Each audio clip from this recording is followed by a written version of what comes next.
వయసు పెరుగుతున్న కొద్దీ నడుము నొప్పి, ఎముకల నొప్పుల్ని మనం చాలా వరకు సాధారణంగా తీసుకుంటాం, పెద్దగా పట్టించుకోం.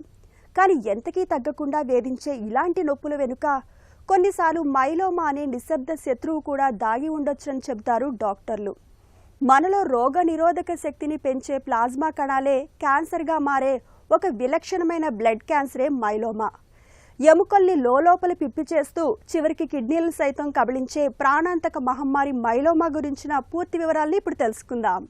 మైలోమా, మల్టిపుల్ మైలోమా అంటారండి. ఇదివరకు దీన్ని బోన్ క్యాన్సర్ అని అనుకునేవాళ్ళు, బట్ ఇది ఒక రకమైన బ్లడ్ క్యాన్సర్. యూజువల్గా మైలోమా పేషెంట్స్ వచ్చే సిమ్టమ్స్ వచ్చి హీమోగ్లోబిన్ తక్కువ ఉండి రావటం, బాగా ఎక్కువ నడువు నొప్పితో ప్రజెంట్ అవ్వటం, లేదా కిడ్నీ సమస్యలు, యూరిన్ అవుట్పుట్ తగ్గి రావటమో, లేకపోతే కిడ్నీ సమస్యతో ఫస్ట్ కిడ్నీ డాక్టర్ గారి దగ్గరికి వెళ్ళటమో, లేదా ఈ బోన్ లీజన్స్ ఉండటం వల్ల బోన్ పెయిన్సో, ఫ్రాక్చరో, లేకపోతే ఇంకా వేరే రకమైన ఒత్తిడి వల్ల ఇవి గెట్టలుగా కూడా ప్రజెంట్ అవ్వచ్చు. వాటిని ప్లాస్మాసైటోమాస్ అంటారు. వాటి వల్ల నొక్కుకోవటం వల్ల ప్రెషర్ సిమ్టమ్స్తో ప్రజెంట్ అవ్వటము, అలా రకరకాల సిమ్టమ్స్తో ప్రజెంట్ అవ్వచ్చు.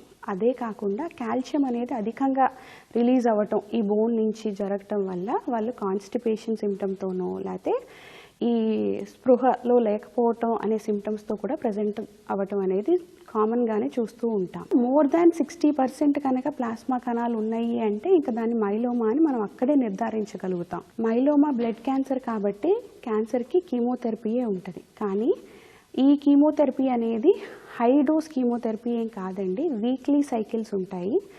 ఇమీడియట్గా మైలోమా అని తెలియగానే రీనల్ ఫెయిల్యూర్తో ప్రజెంట్ అయితే మాత్రం చికిత్స ఇమీడియట్గా స్టార్ట్ చేయడం వల్లే అది రెస్పాండ్ అవటం అనేది జరుగుతూ ఉంటుంది. ఇప్పుడు మైలోమాలో మనకి టార్గెటెడ్ థెరపీ కూడా వాడటం అనేది జరుగుతూ ఉంది. దానివల్ల వచ్చే రెస్పాన్సులు కూడా చాలా బాగున్నాయి ఈ రోజుల్లో. మైలోమా క్యూరబుల్ డిసీజ్ కాదు, కంట్రోలబుల్ డిసీజ్. మనం చేసే ట్రాన్స్ప్లాంట్ కూడాను డిసీజ్ వెనక్కి రాకుండా ఉండటం కోసం చేసే ప్రయత్నం మాత్రమే.